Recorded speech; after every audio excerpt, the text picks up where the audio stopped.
Students, कैसे हैं आप सभी।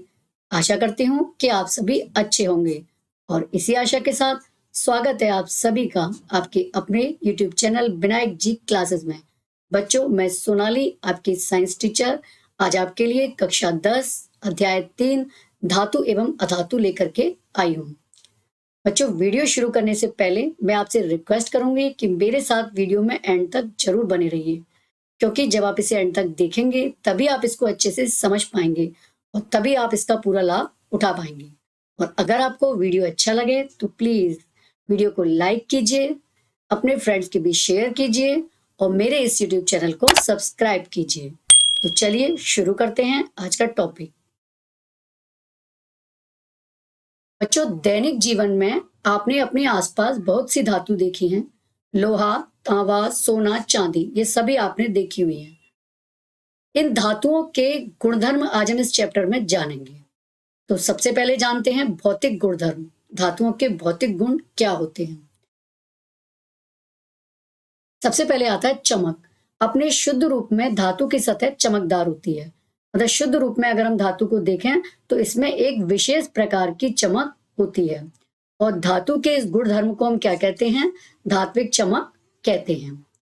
कोई भी चीज है, लोहा है, आप उसको एकदम उसके ऊपर से एक सतह हटाइए और फिर देखिए उसमें कितनी चमक होती है। इसी तरीके से धातुओं के जब हम एक सरफेस को हटाएंगे ऊपर वाली को, तो ये विशेष चमक इनमें पाई जाती है। उदाहरण है सोना, चांदी, लोहा आदि। और इसी चमक की वजह से इन धातुओं का उपयोग आभूषण आदि बनाने में किया जाता है। दूसरा गुण है इसका भौतिक गुण कठोरता। तो बच्चों, धातुएं सामान्यतः कैसी होती हैं, कठोर होती हैं।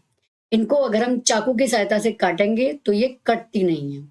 तो धातुएं ज्यादातर कैसी होती हैं, कठोर होती हैं।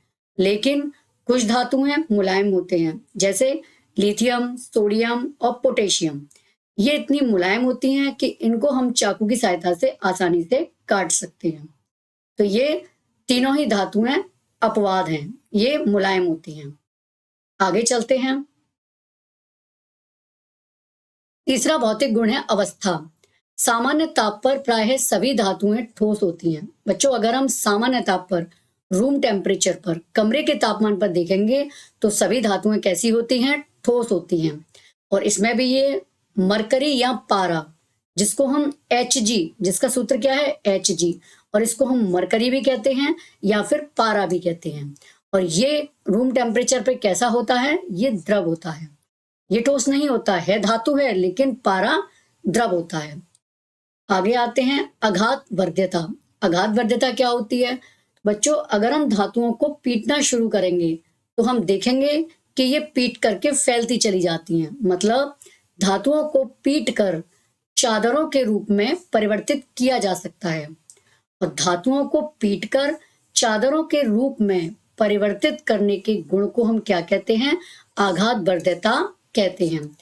और धातुओं के इस गुण की वजह से ही बच्चों इसको पीट करके हम काफी उपयोग में आने वाली वस्तुएं बना सकते हैं, जैसे संदूक है, बर्तन है, ये सब हम इनको बना सकते हैं। पीट पीट करके इनको हम धातु को किसी भी रूप में ढाल सकते हैं।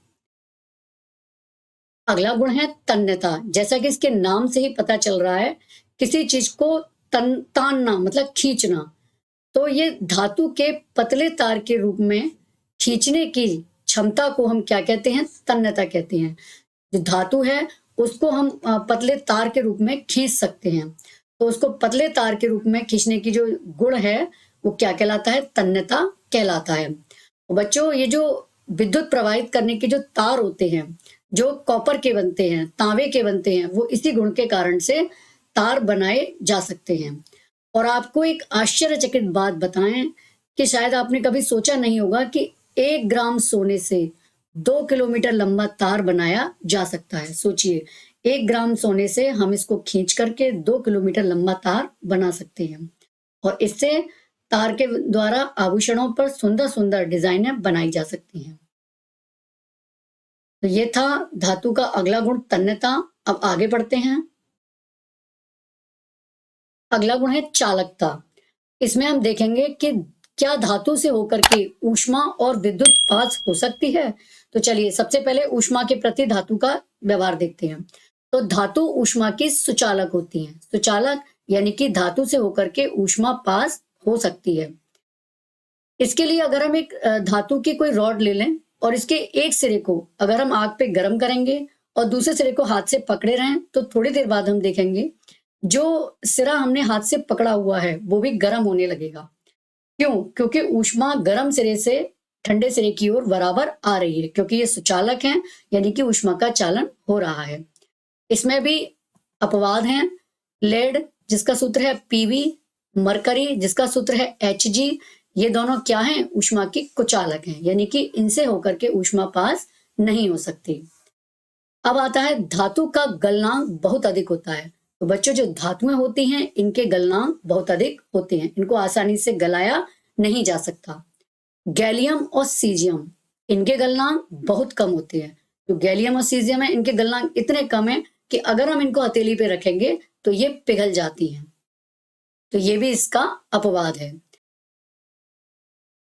अब देखते हैं धातुओं का विद्युत के प्रति क्या स्वभाव है। तो धातुएं विद्युत की चालक होती हैं। तो बच्चों ऊष्मा के साथ साथ धातुएं विद्युत की भी चालक होती हैं। इसीलिए धातुओं के तार बनाए जाते हैं जिनसे होकर के विद्युत आसानी से पास हो सकती है। अगला इसका भौतिक गुण है ध्वनिक। ध्वनिक क्या होता है? जो धातुएं कठोर सतह से टकराने पर आवाज उत्पन्न करती हैं। अगर हम धातुओं को किसी कठोर सतह से टकराएंगे तो हम देखेंगे कि वो एक अलग तरीके की आवाज उत्पन्न करती हैं। उन्हें हम क्या कहते हैं? ध्वनिक या सोनोरस कहते हैं। और इसी वजह से जो स्कूल में घंटे आदि हैं वो धातुओं के बनाए जाते हैं, जिससे कि उनसे तेज आवाज ध्वनि उत्पन्न हो सके। तो धातुएं कैसी होती हैं? ध्वनिक होती हैं, यानी कि ये आवाज उत्पन्न ध्वनि उत्पन्न करती हैं। तो ये थे धातुओं के भौतिक गुण। अब हम जानेंगे अधातुओं के भौतिक गुण क्या हैं। धातुओं के साथ साथ बच्चों कुछ अधातु भी होती हैं। इनके क्या भौतिक गुण होते हैं? क्या धातुओं के समान ही होते हैं या धातुओं से अलग होते हैं? तो अधातु क्या क्या है? सल्फर है, कार्बन है, ऑक्सीजन है, हाइड्रोजन है, आयोडीन है। ये सब क्या है? अधातु के उदाहरण है। सल्फर का संकेत है S, कार्बन का C, ऑक्सीजन का O, हाइड्रोजन का H और आयोडीन का I। तो आइए इनके भी गुण देखते हैं। सबसे पहले सतह का प्रकार। सतह का प्रकार मतलब चमक। अधातुओं में चमक कैसी होती है? तो धातुओं के समान ये चमकदार नहीं होती। बच्चों जो अधातु होती हैं ये धातुओं की तरह चमकदार नहीं होती, बल्कि ये थोड़ी मलिन होती हैं, थोड़ी गंदी सी प्रतीत होती हैं। लेकिन इसमें भी एक अपवाद है, आयोडीन। आयोडीन कैसी होती है? ये चमकीली अधातु है। आयोडीन चमकीली होती है। अगला है कठोरता। तो अधातुएं सामान्यतः मुलायम होती हैं। ज्यादातर सभी अधातुएं कैसी होती हैं? मुलायम होती हैं। ये धातुओं की तरह कठोर नहीं होती। लेकिन कार्बन का जो अपर रूप है हीरा, जो कि कार्बन का एक अपर रूप है, ये सबसे कठोर पदार्थ है। ये भी इसका एक अपवाद है। हीरा को सबसे कठोर प्राकृतिक पदार्थ माना जाता है, जबकि हीरा क्या है? कार्बन का अपर रूप। और कार्बन क्या है? एक अधातु है। अब देखते हैं आघात वर्ध्यता। तो बच्चों धातुएं आघात वर्धित थी, मतलब इनको पीट करके चादर के रूप में परिवर्तित किया जा सकता था। तो पीट कर चादर बनाने का गुण क्या कहलाता है? आघात वर्ध्यता। धातु आघात वर्ध्य होती हैं, लेकिन अधातु जो होती हैं ये आघात वर्ध्य नहीं होती, मतलब इनको पीट करके चादर के रूप में बनाया नहीं जा सकता। तो ये कैसी होती हैं? भंगुर। भंगुर मतलब अगर हम इनको पीटेंगे तो क्या हो जाएंगे? ये चूरा हो जाएंगी। जैसे अगर हम कोयले को लें तो कोयला कार्बन का ही रूप है। इसको अगर हम पीटेंगे, हथौड़े से चोट करेंगे, तो देखेंगे कि ये एक चूरा चूरा हो गया। अगला आता है तन्यता। तन्यता क्या है? अभी हमने पढ़ा था कि तान कर या खींच कर तार बनाने का गुण तन्यता कहलाता है। तो अधातुओं में तन्यता का गुण नहीं पाया जाता, इनसे तार नहीं खींचा जा सकता। इससे अगला है विद्युत चालकता। अधिकांश अधातुएं विद्युत व ऊष्मा की कुचालक होती हैं। बच्चों धातुएं ऊष्मा व विद्युत की सुचालक थी, लेकिन अधातुएं विद्युत व ऊष्मा की कुचालक होती हैं। इसका भी एक अपवाद है ग्रेफाइट। ये भी कार्बन का एक अपर रूप है और ग्रेफाइट विद्युत का सुचालक होता है। इससे होकर के विद्युत का चालन हो सकता है। अब आती है ध्वनिकता। तो अधातु जो होती हैं ये ध्वनिक नहीं होती, मतलब कठोर सतह से जब हम इसको टकराएंगे तो ये कोई आवाज या ध्वनि उत्पन्न नहीं करती हैं। तो ये थे अधातुओं के भौतिक गुण। अब हम जानेंगे धातुओं के रासायनिक गुण। धातुओं के रासायनिक गुण क्या होते हैं? इसमें सबसे पहले हम लेंगे धातुओं का वायु में दहन। वायु में कैसे दहन होता है धातुओं का? तो धातुएं ऑक्सीजन के साथ मिलकर के धातु के ऑक्साइड बनाती हैं। तो बच्चों, धातुएं ऑक्सीजन के साथ मिलकर क्या बनाती हैं? धातु के ऑक्साइड। इसमें धातु प्लस ऑक्सीजन इजिकल टू धातु ऑक्साइड, यानी धातु ऑक्सीजन के साथ मिलकर के धातु ऑक्साइड बनाती हैं। अगर इसका हम उदाहरण लें तो ये है कॉपर Cu। जब ये ऑक्सीजन के साथ क्रिया करता है तो ये क्या बनाता है? CuO, यानी कि कॉपर ऑक्साइड। इसका एक और अन्य उदाहरण लेंगे, एल्यूमिनियम। एल्यूमिनियम जब ऑक्सीजन के साथ अभिक्रिया करता है तो ये एल्यूमिनियम ऑक्साइड यानी कि Al2O3 बनाता है। तो धातु ऑक्सीजन के साथ अभिक्रिया करके क्या बनाती हैं? धातु ऑक्साइड का निर्माण करती हैं।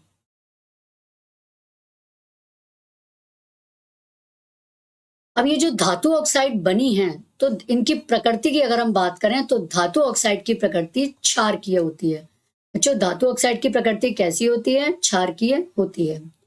लेकिन कुछ धातु ऑक्साइड अम्लीय तथा क्षारकीय दोनों प्रकार के व्यवहार प्रदर्शित करते हैं। मतलब इनकी प्रकृति अम्लीय भी होती है और क्षारकीय भी होती है। तो ऐसे धातु ऑक्साइड जो अम्ल तथा क्षारक दोनों से अभिक्रिया करके लवण तथा जल बनाते हैं, ये क्या कहलाते हैं? उभयधर्मी ऑक्साइड कहलाते हैं। उभय का मतलब दोनों, मतलब जो दोनों तरीके के व्यवहार प्रदर्शित करें। इसके उदाहरण है एल्यूमिनियम ऑक्साइड और जिंक ऑक्साइड। ये दोनों अम्ल के साथ भी अभिक्रिया करते हैं और क्षारक के साथ भी अभिक्रिया करते हैं, यानी कि अम्लीय और क्षारकीय दोनों प्रकार के व्यवहार प्रदर्शित करते हैं। इसकी अगर हम उदाहरण देखते हैं, एल्यूमिनियम ऑक्साइड है Al2O3। जब ये हाइड्रोक्लोरिक अम्ल यानी कि HCl के साथ अभिक्रिया करेगा तो ये क्या बनाएगा? AlCl3, एल्यूमिनियम क्लोराइड और प्लस H2O यानी कि जल का निर्माण करेगा। और ये एल्यूमिनियम ऑक्साइड की हमने अम्ल के साथ अभिक्रिया देखी थी। अब एल्यूमिनियम ऑक्साइड की हम क्षारक के साथ अभिक्रिया देखेंगे। तो ये Al2O3 plus 2NaOH is equal to 2NaAlO2 plus H2, यानी कि एल्यूमिनियम ऑक्साइड NaOH के साथ यानी क्षारक के साथ अभिक्रिया करके ये लवण बना रहा है जिसका नाम है सोडियम एल्यूमिनेट और प्लस जल का निर्माण करता है। तो ये हमने देखा कि ये जो धात्विक ऑक्साइड है इसने अम्ल के साथ भी अभिक्रिया करी और क्षारक के साथ भी अभिक्रिया करी। अतः ये कैसी है? ये उभयधर्मी ऑक्साइड हैं। अब जो विभिन्न धातुएं होती हैं इनकी ऑक्सीजन के साथ ये समान दर से अभिक्रिया नहीं करती, बल्कि विभिन्न धातुएं ऑक्सीजन के साथ विभिन्न अभिक्रियाशीलता प्रदर्शित करती हैं। मतलब सभी धातुओं की ऑक्सीजन के प्रति अभिक्रियाशीलता अलग अलग होती है। कैसे? आइए इसको और अच्छे से समझते हैं। Na और K। Na क्या है? सोडियम और K क्या है? पोटेशियम। ये ऑक्सीजन के साथ इतनी तेजी से अभिक्रिया करती हैं कि खुले में रखने पर ये आग पकड़ लेती हैं। मतलब इनकी ऑक्सीजन के साथ इतनी तेज अभिक्रिया होती है कि अगर इनको हम खुला छोड़ दें वायु में तो क्या करेंगी? ये आग पकड़ लेंगी। इसलिए इन्हें सुरक्षित रखने के लिए केरोसिन तेल क्या होता है? मिट्टी का तेल जिसे हम कहते हैं, जो घरों में पहले ईंधन के रूप में यूज किया जाता था। अब तो LPG आ गई है तो इसका यूज कम होता है। तो ये केरोसिन तेल में हम इसको डुबोकर रखते हैं जिससे कि इसका वायु के साथ संपर्क ना हो पाए और ये आग ना पकड़े। इसी तरीके से Mg, Al, Zn और Pb, ये क्या है? Mg यानी magnesium, Al aluminium, Zn zinc और Pb लेड।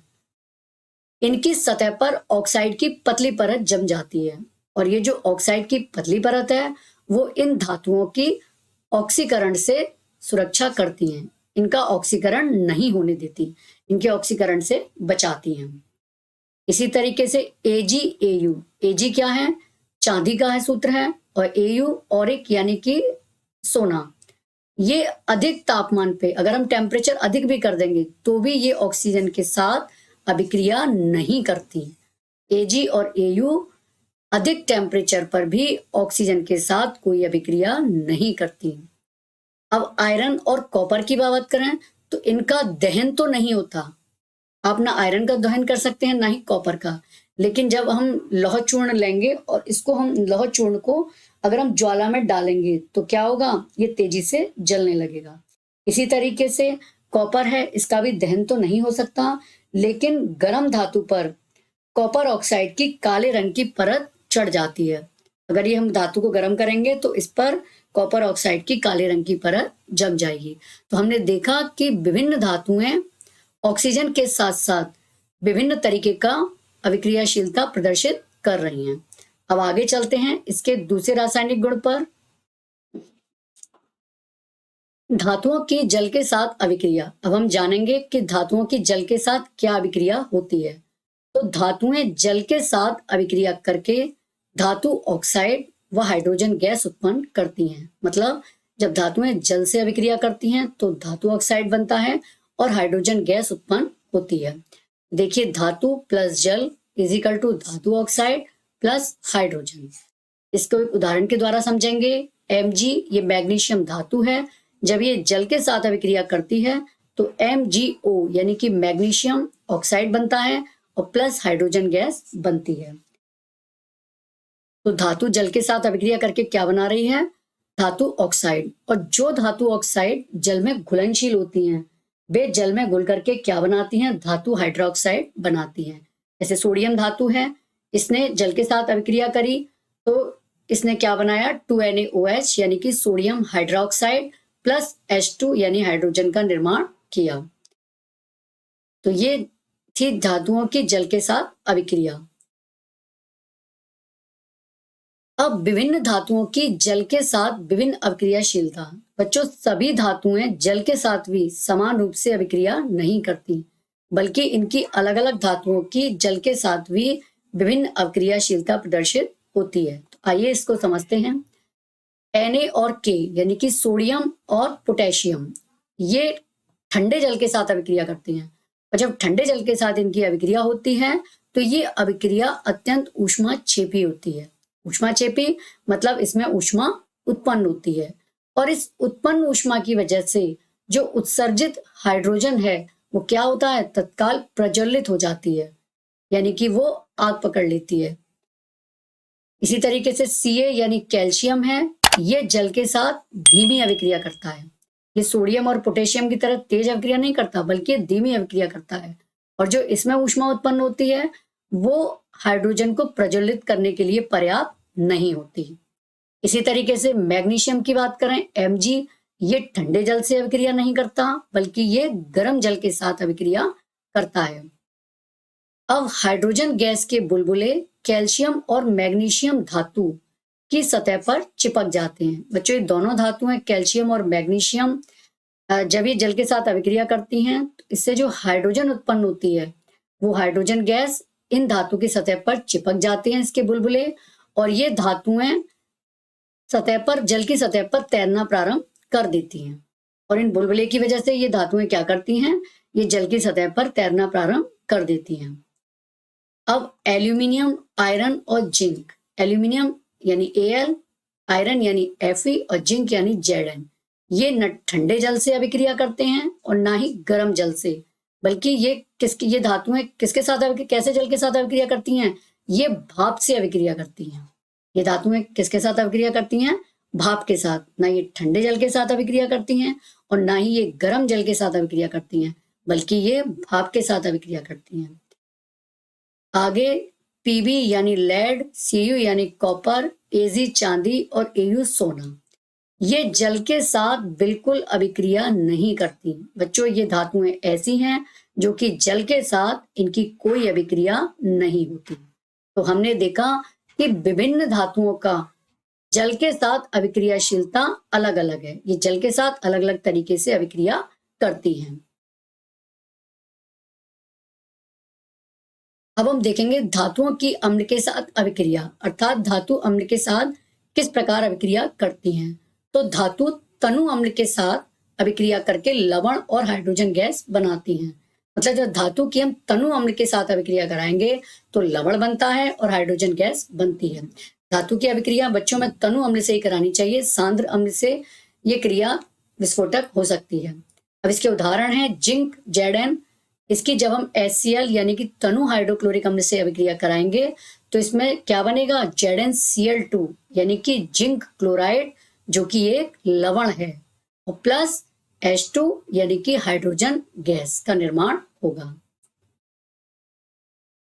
अब बात करते हैं कि धातुएं जब HNO3 क्या है, नाइट्रिक अम्ल, जिसको हम क्या कहते हैं, नाइट्रिक अम्ल कहते हैं, इसके साथ अभिक्रिया जब धातुएं करती हैं तो ये हाइड्रोजन गैस उत्पन्न नहीं होती। बच्चों, जब धातुएं HNO3 यानी कि नाइट्रिक अम्ल के साथ अभिक्रिया करेंगी तो हाइड्रोजन गैस उत्पन्न नहीं होगी। क्यों नहीं होगी? क्योंकि HNO3 जो है नाइट्रिक अम्ल, ये एक प्रबल ऑक्सीकारक है। इस वजह से ये हाइड्रोजन को ऑक्सीकृत करके जल में बदल देता है। ये क्या करता है, जो हाइड्रोजन उत्पन्न होती है इस अभिक्रिया में, उसका ये ऑक्सीकरण कर देता है, उसको ऑक्सीकृत कर देता है, और ऑक्सीकरण करके उसको ये जल में बदल देता है और स्वयं नाइट्रोजन के किसी ऑक्साइड में अपचयित हो जाता है। यानी कि N2O या NO2, ये नाइट्रोजन के किसी भी ऑक्साइड में ये खुद अपचयित हो जाएगा। अब Mg यानी कि मैग्नीशियम और Mn यानी मैग्नीज, ये अतितनु HNO3 के साथ H2 गैस उत्सर्जित करते हैं। वैसे ज्यादातर धातुएं HNO3 के साथ हाइड्रोजन गैस उत्सर्जित नहीं करती, लेकिन मैग्नीशियम और मैग्नीज ये अतितनु HNO3 के साथ अगर हम इसकी क्रिया कराएंगे तो ये H2 गैस उत्सर्जित करेंगी। अब जानते हैं एक्वारेजिया। ये एक्वारेजिया क्या होता है? ये रॉयल जल का लैटिन शब्द है। इसमें 3:1 में, यानी कि 3:1 के अनुपात में सांद्र हाइड्रोक्लोरिक अम्ल एवं सांद्र नाइट्रिक अम्ल का ताजा मिश्रण होता है। एक्वारेजिया क्या है?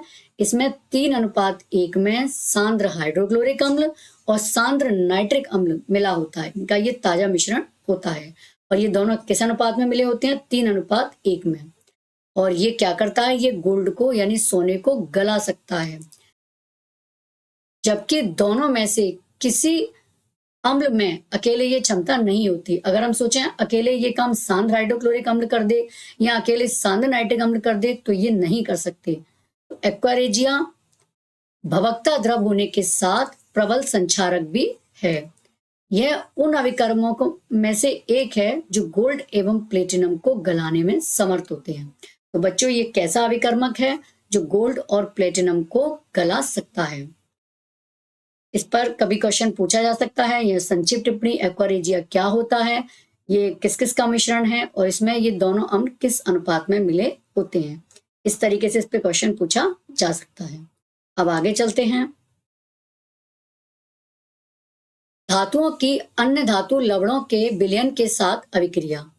तो ये क्या है? इसमें मान लीजिए कोई धातु हमने A ली, तो ये B, दूसरी कोई धातु है V, इसका लवण विलयन है। अगर इसके साथ ही अभिक्रिया करता है तो क्या होगा? A का लवण विलयन बनेगा और धातु B बनेगी। मतलब बच्चों, हमने अध्याय 1 में हमने पढ़ी थी विस्थापन अभिक्रियाएं, ये वही है।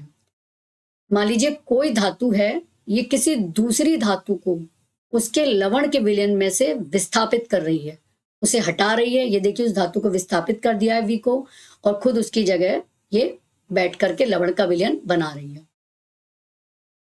अब इसको देखिए, उदाहरण के द्वारा समझेंगे कि ये है Fe आयरन सॉलिड फॉर्म में है, और जब ये कॉपर सल्फेट यानी CuSO4 का एक्वस यानी जलीय विलयन से अभिक्रिया करता है तो ये FeSO4 यानी आयरन सल्फेट और प्लस Cu बनाता है। तो ये देखिए, आयरन ने क्या किया? इसने कॉपर सल्फेट के विलयन से कॉपर धातु को विस्थापित कर दिया, यानी कॉपर धातु को हटा दिया और उसकी जगह ये खुद बैठ गया, यानी इसने FeSO4 यानी कि आयरन सल्फेट बना लिया। तो बच्चों, ये तो हमने बता दिया कि इस आयरन ने कॉपर धातु को उसके विलयन से विस्थापित कर दिया, लेकिन क्या कॉपर भी ऐसा कर सकता है? कॉपर आयरन को उसके लवण के विलयन से विस्थापित कर सकता है? नहीं। क्यों नहीं? क्योंकि आयरन कॉपर की अपेक्षा अधिक अभिक्रियाशील है, इसलिए आयरन ने कॉपर को उसके लवण के विलयन से विस्थापित कर दिया। केवल अधिक अभिक्रियाशील धातु ही कम अभिक्रियाशील धातु को उसके लवण के विलयन से विस्थापित कर सकती है। कम अभिक्रियाशील धातु अधिक अभिक्रियाशील धातु को उसके लवण के विलयन से विस्थापित कभी नहीं कर सकती। ये बात हमने अध्याय 1 में भी अच्छे से समझी थी। तो बच्चों, अब हम ये कैसे जानेंगे कि कौन सी धातु अधिक अभिक्रियाशील है और कौन सी धातु कम अभिक्रियाशील है? इसको हम सक्रियता श्रेणी के माध्यम से जानेंगे। अब आती है सक्रियता श्रेणी क्या होती है। सक्रियता श्रेणी वह सूची है जिसमें धातुओं की क्रियाशीलता को अवरोही क्रम में व्यवस्थित किया जाता है। इसमें क्या है, धातुओं को उनकी क्रियाशीलता के आधार पर अवरोही क्रम में व्यवस्थित किया गया है, यानी घटते हुए क्रम में व्यवस्थित किया गया है। यानी ऊपर अधिक क्रियाशील धातुएं रखी गई हैं और फिर नीचे कम क्रियाशील धातुओं को रखा गया है। तो यह सूची या यह श्रेणी क्या कहलाती है? सक्रियता श्रेणी कहलाती है। आइए देखते हैं। यह है बच्चों सक्रियता श्रेणी। सक्रियता श्रेणी,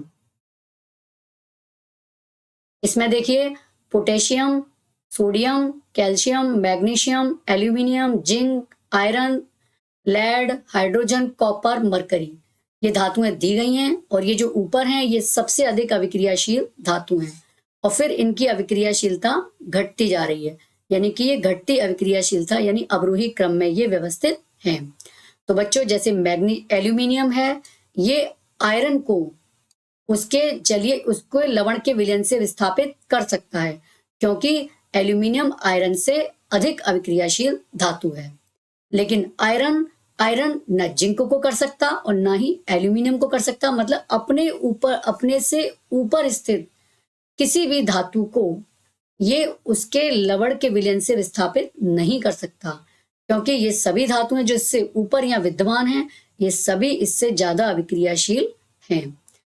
और ये जो अपने से जो नीचे धातुएं हैं उनको ये उनके लवण के विलयन से विस्थापित कर सकता है। अभी हमने देखा था कि आयरन ने कॉपर को उसके लवण के विलयन से विस्थापित किया है।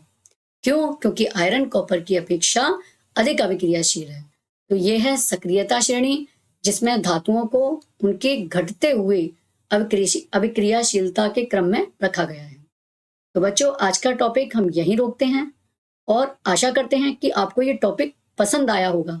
और अगर आपको ये पसंद आया है, समझ में आया है, अच्छा लगा है, तो मुझे कमेंट बॉक्स में कमेंट करके जरूर बताइए। और अगर मेरे लिए कोई सुझाव हो तो वो भी दीजिए।